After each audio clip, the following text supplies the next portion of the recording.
مائیں اللہ کی رحمتوں کا ایک مجسم روپ ہوتی ہیں، اور جب زندہ ہوتی ہیں تب بھی اس بات کا احساس ہوتا ہے کہ ان کی محبتوں کا کوئی بدل نہیں ہے، لیکن حقیقت میں ان کے اٹھ جانے کے بعد جو کمی محسوس ہوتی ہے اس کو وہی شخص محسوس کر سکتا ہے جو اس درد سے گزرا ہو۔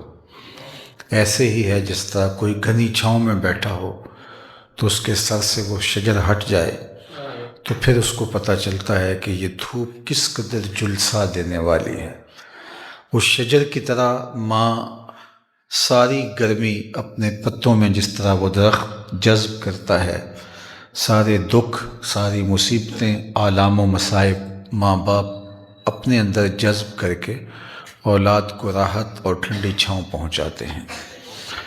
خوش نصیب اولادیں وہ ہوتی ہیں کہ جو اپنے ماں باپ کے لیے ہمیشہ یادوں کے چراغ روشن رکھیں، اور اس کے لیے بہترین جو ذریعہ بتایا گیا وہ دعاؤں کا ہے۔ ماں باپ کے حق مرنے کے بعد اولاد کے ذمے سے ختم نہیں ہو جاتے، بلکہ ایک حدیث پاک میں آتا ہے 4 حق ایسے ہیں جو مرنے کے بعد بھی اولاد کے ذمے واجب الادا رہتے ہیں۔ ان میں سے سب سے پہلا حق الصلاۃ علیہما، ان کا جنازہ پڑھنا ہے، اور خوش نصیب اولادیں اپنے ماں باپ کے جنازے کو آداب کی رعایت کے ساتھ پڑھتی ہیں، ورنہ میں ایسے لوگوں کو بھی جانتا ہوں جنہوں نے اپنی حقیقی ماں کا جنازہ نہیں پڑھا۔ آپ سوچ رہے ہوں گے وہ بیرون ملک تھے، پہنچ نہیں پائے ہوں گے۔ نہیں، وہ ملک میں تھے، جنازگاہ میں پہنچے، لیکن کھڑے رہے، جنازہ نہیں پڑھا۔ بہت حیرت ہوگی آپ کو کہ ایسا کیا ہو سکتا ہے، لیکن ایسے لوگوں کو آپ بھی جانتے ہیں۔ یہ وہ لوگ ہوتے ہیں جن کو جنازہ آتا نہیں ہوتا، اور ساری زندگی دوسرے لوگوں کے جنازوں میں رسماً جا کے کھڑے ہو کے آ جاتے ہیں، اور جب اپنے ماں باپ انتقال کرتے ہیں تو یہ رسم ان کو وہاں بھی ادا کرنا پڑتی ہے۔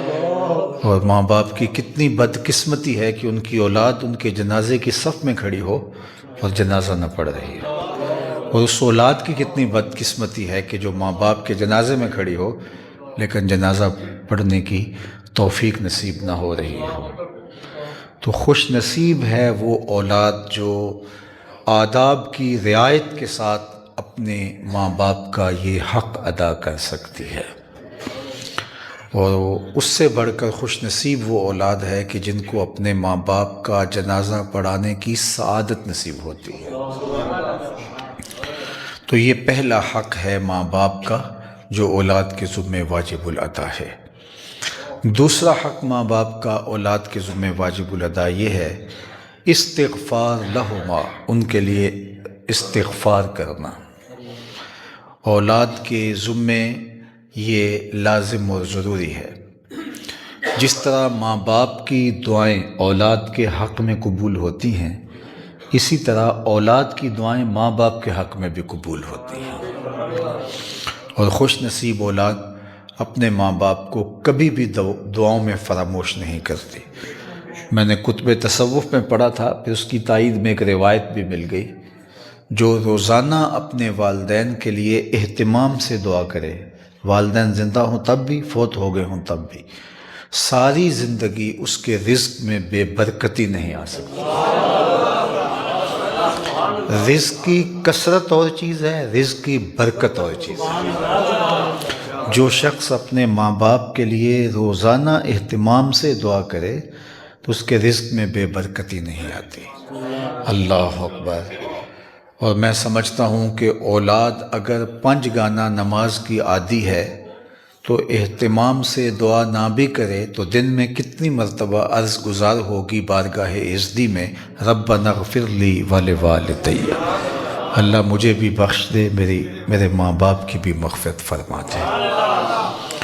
تو ماؤں کے لیے، باپ کے لیے دعاؤں کے سلسلے کو کبھی بھی موقوف نہیں ہونا چاہیے۔ حضرت ابو ہریرہ رضی اللہ تعالیٰ عنہ کثرت سے اپنی ماں کے لیے دعا مانگتے تھے۔ ان کا واقعہ بھی بڑا عجیب ہے۔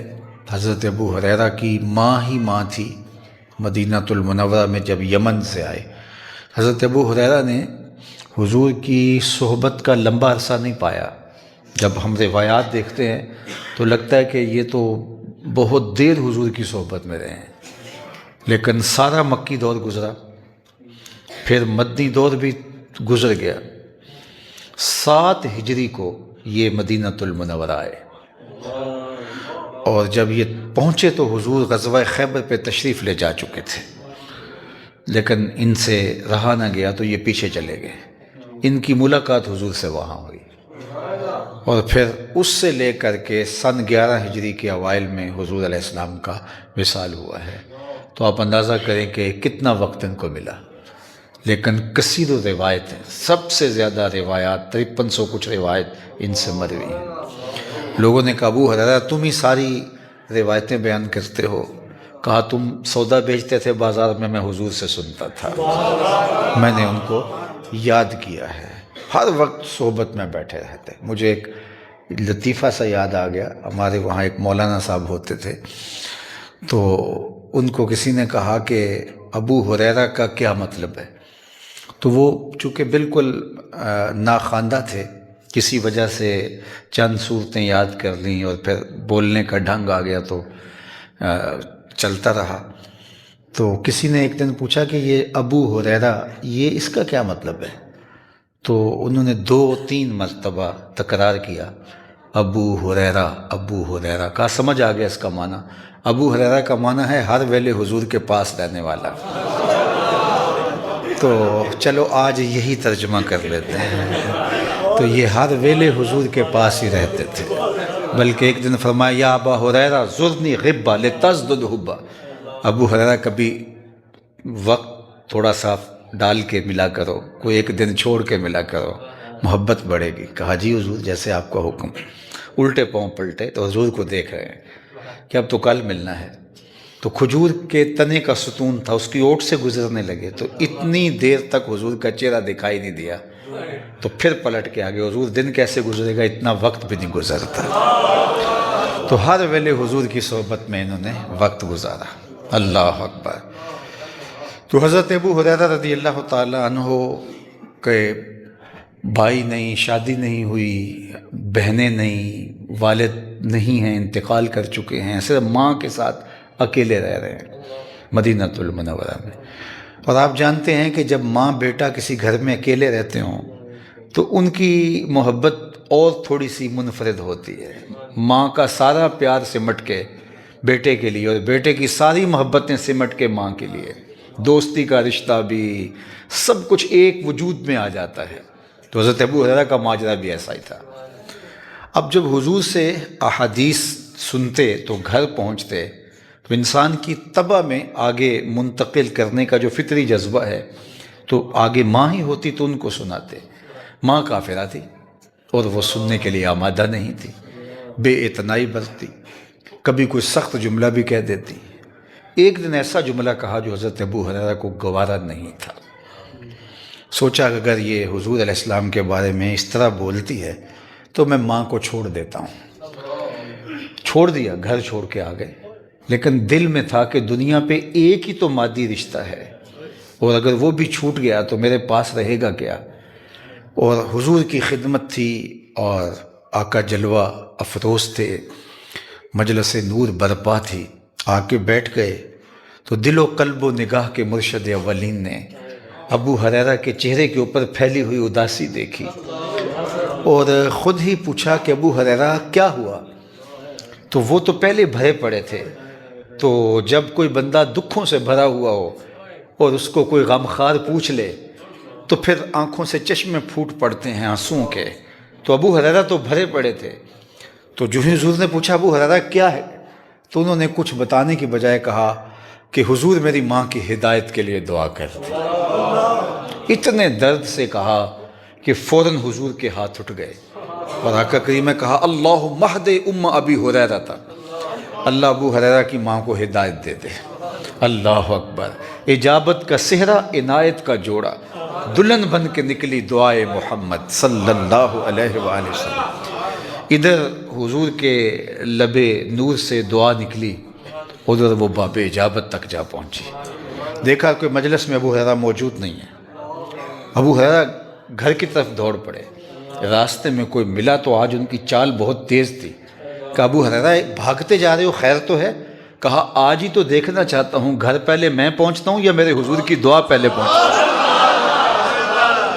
حضرت ابو ہریرہ فرماتے ہیں اللہ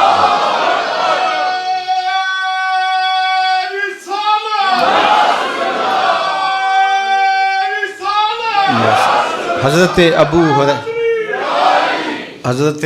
ابو ہریرہ رضی اللہ تعالی عنہ فرماتے ہیں جب میں گھر پہنچا تو اندر پانی کے کھنکنے کی آواز آ رہی تھی، جس طرح کوئی غسل کر رہا۔ میں نے دستک دی تو آواز ہے ابو ہریرہ بیٹا ٹھہرو، میں بھی آئی۔ کہا لہجے سے پتہ چل رہا تھا محمد کی بولی بول رہی۔ تھوڑی دیر کے بعد میری ماں کنڈی کھول رہی تھی اور اس کی زلفوں سے پانی کے تازہ قطرے ٹپک رہے تھے اور لبوں پہ حضور کا کلمہ جاری تھا۔ اللہ اکبر۔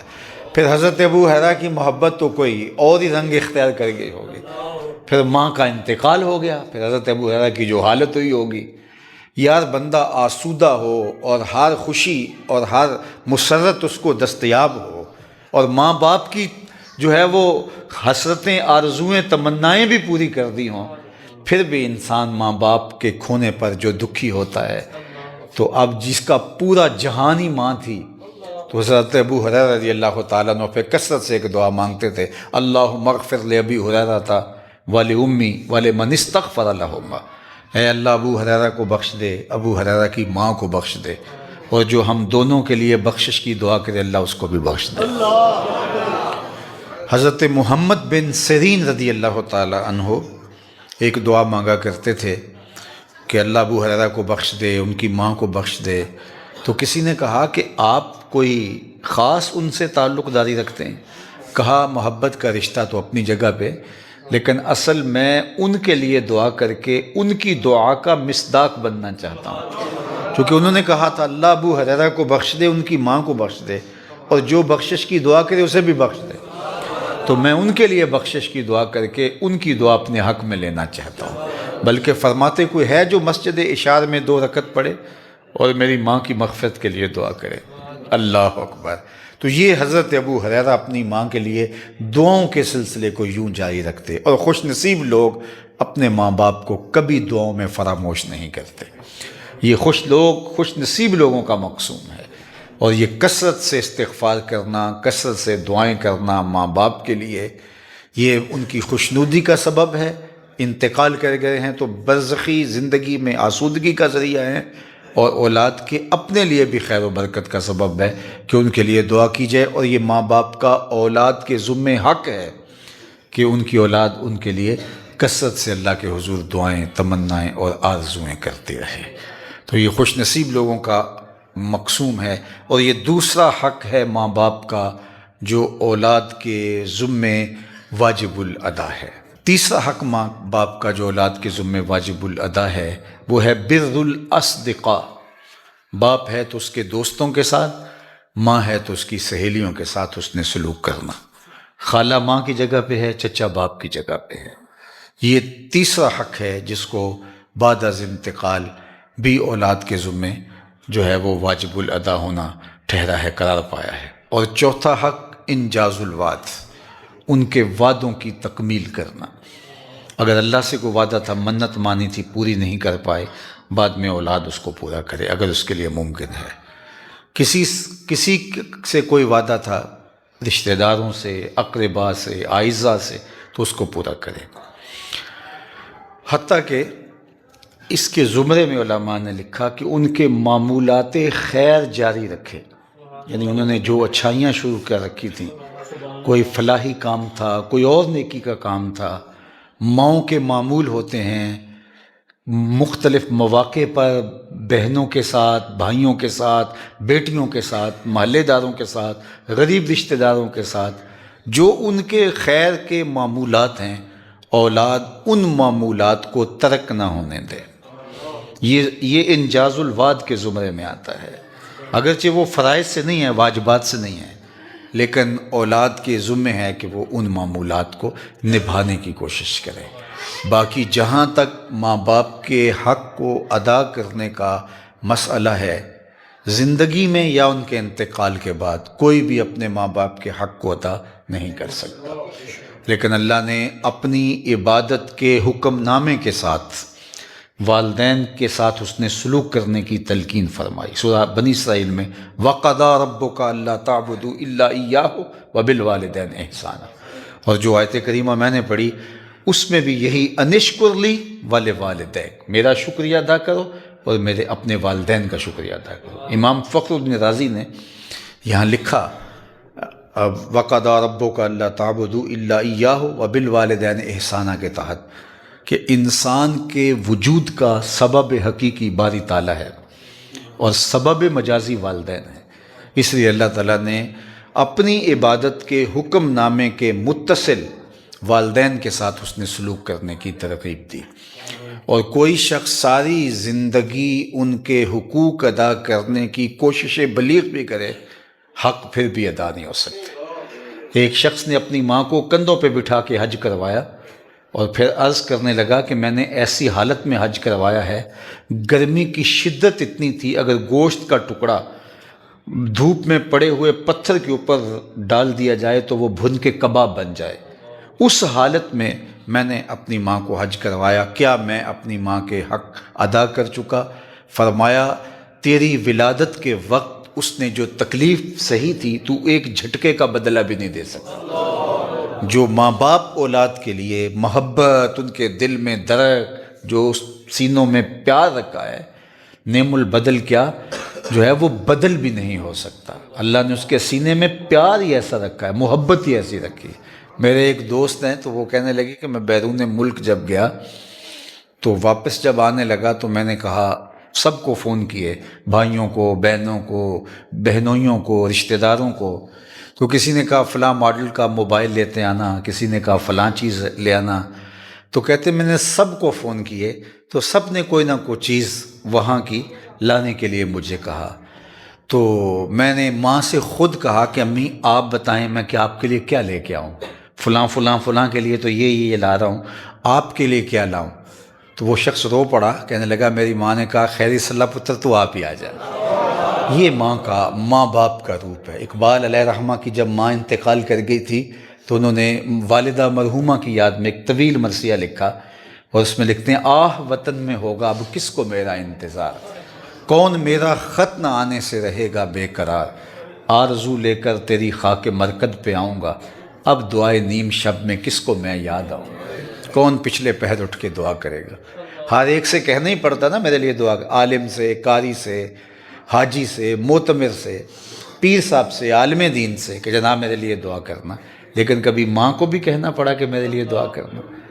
ماں کو کہنے کی ضرورت نہیں ہوتی، ماں کے ہاتھ ایسے اٹھے ہوتے ہیں اور اللہ ماں کے اٹھے ہوئے ہاتھوں کو خالی نہیں موڑتا، اور یہ لازمی نہیں کہ ماں رابعہ بصریہ ہو، وقت کی ولیہ ہو تو پھر ہی دعائیں قبول ہوتی ہے۔ لیپا پوتی کرتی ہوئی ماں گارے سے بھرے ہوئے ہاتھ بھی اٹھا دے، اللہ انہیں بھی خالی نہیں موڑتا۔ ماں جب بولتی ہے تو اس کے لہجے میں جبریل بولتا ہے، ماں جب مسکراتی ہے تو لگتا ہے جنت کی ساری کلیاں کھل اٹھی۔ اللہ اکبر، کیا درد، کیا محبت، کیا پیار اولاد کے لیے اللہ نے اس کے سینے میں رکھ دیا ہے، کیا کائنات آباد کر دی۔ اور انسان، میں ایک دفعہ کہیں گفتگو ماں کے عنوان سے کر رہا تھا تو ایک بوڑھے شخص کو میں نے روتے ہوئے دیکھا، تو میں نے بعد میں کہا کہ اس کے قریب سلام لی تو کیا میں نے کہنا تھا، وہ خود کہنے لگا کہ مجھے اس عمر کے اندر بھی ماں نہیں بھولتی، چونکہ وہ پیار جو ماں نے دیا ہے اس کا کوئی بدل ہی نہیں ہو سکتا۔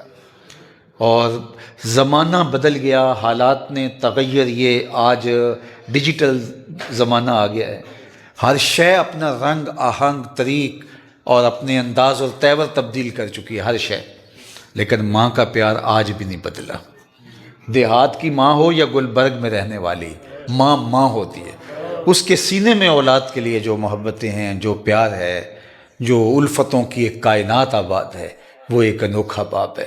اور اللہ تعالیٰ نے ماں باپ کو یہ صلاحیت عطا کر رکھی ہے، یہ توفیق دی ہے کہ جس خلوص سے وہ دعا مانگتے ہیں اپنی اولاد کے لیے کوئی نہیں مانگ سکتا۔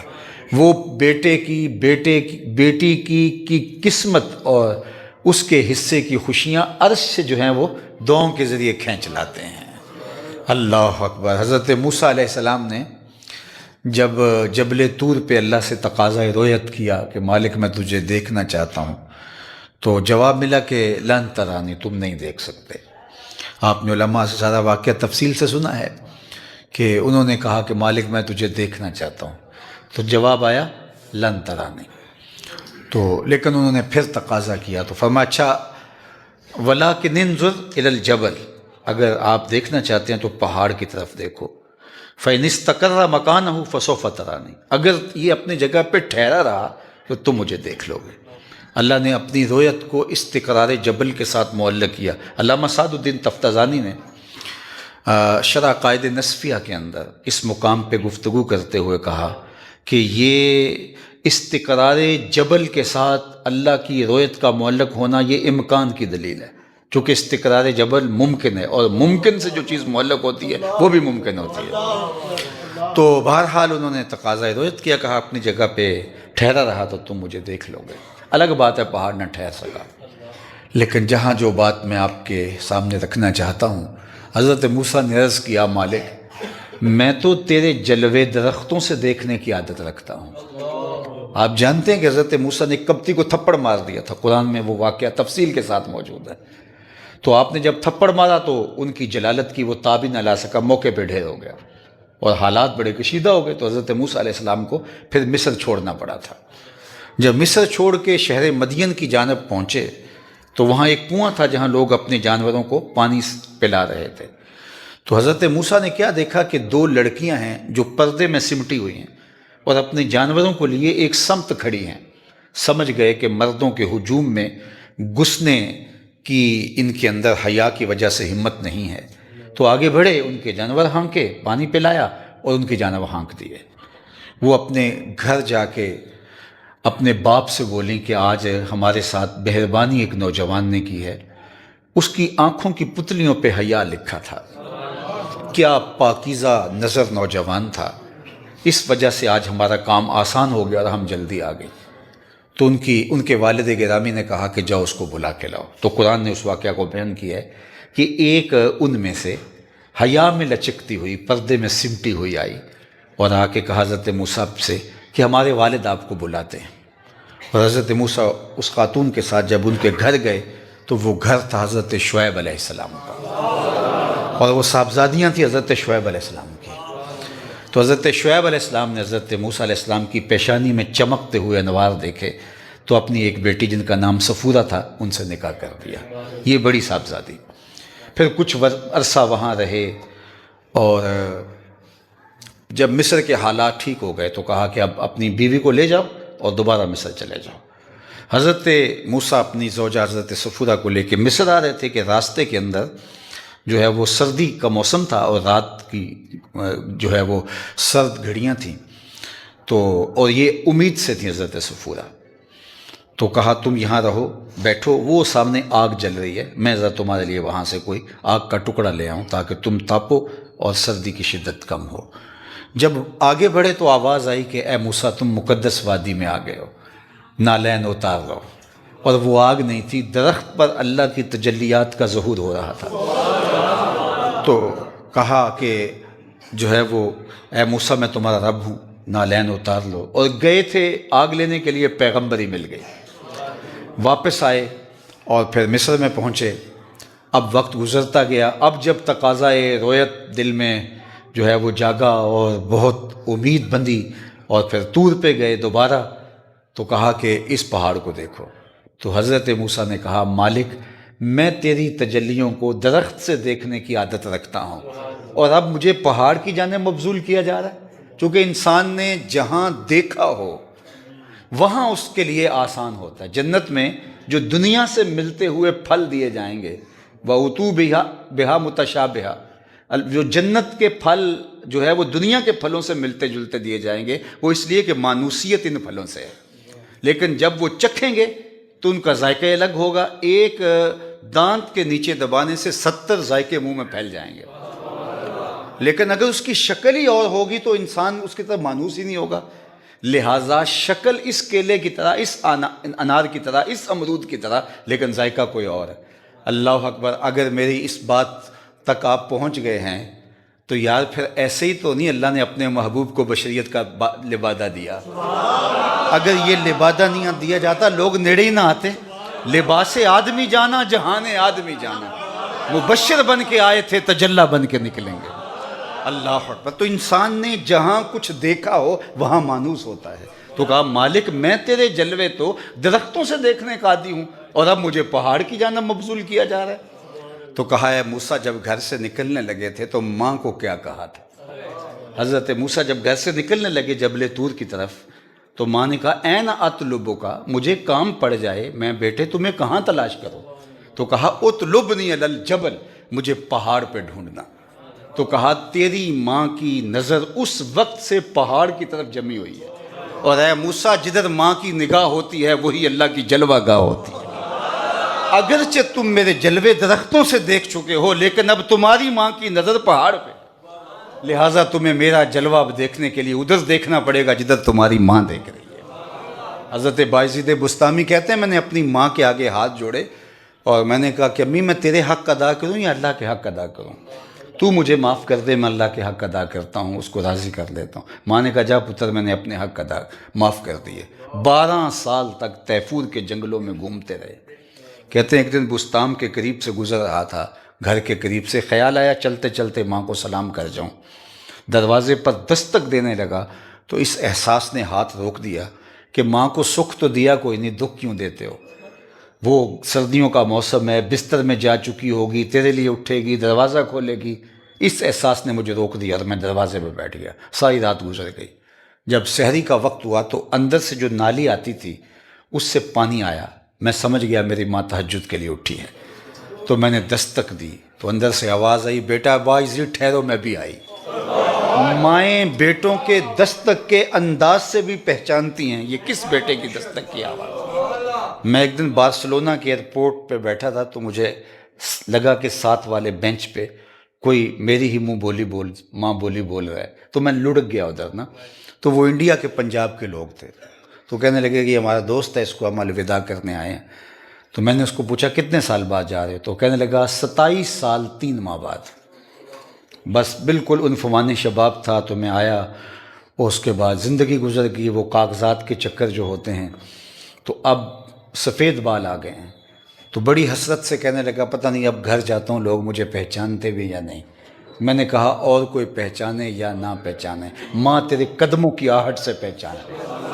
12 سال کے بعد بایزید بستامی کہتے ہیں میں دستک دی تو اندر سے آواز آئی بیٹا بایزید ٹھہرو. میں بھی آئی.